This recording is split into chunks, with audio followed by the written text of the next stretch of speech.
өткөнүнө 25 жыл болот жолдоштор. Муну сөзсүз белгилешибиз керек. Ошондой эле Горбачевду Кыргызстанды мамлекет кылган, кайра жаралуу перестройка дегениге 35 жыл болот.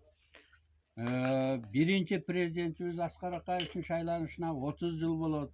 Эми мына ошо жылдарда кетирген чоң каталарды, кемчиликтерди жоюп, мына ошо улуу бабалардын рухуна арнап, ошо Манас атабыздын рухуна арнап, ошолордун деми, дымагы кайрадан бизге келип, кайрадан жаңыдан жан дүйнөбүзгө орноп, ошол кыргыз элине кут, береке, жакшылык алып келсин деп бата арнайлы деп атабыз. Анда эмесе бата арнап коелу. Урматтуу жолдоштор, биздин улуу мекенибиз, ыйык Кыргызстаныбыз, алтындуу ала тообуз, алтын ширелген топурактуу жерибиз ушул өз кадыр көркүнө чыксын. Өзүнүн ошол улуу касиетини элибизге, айрыкча жогору жакта отурган жетекчилерге дарысын. Бизге биринчи ырыс ынтымак берсин. Экинчи, бекем ширелген достук берсин. Үчүнчү, жакшынакай катташ берсин.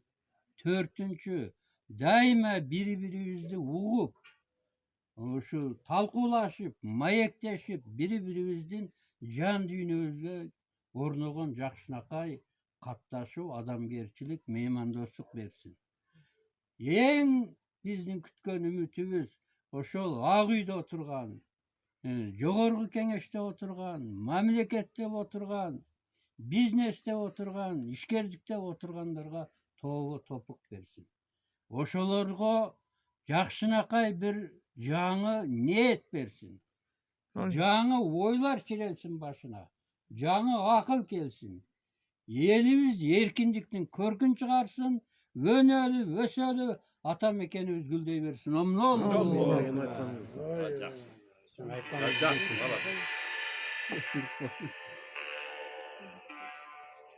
Кем нанга караңыз.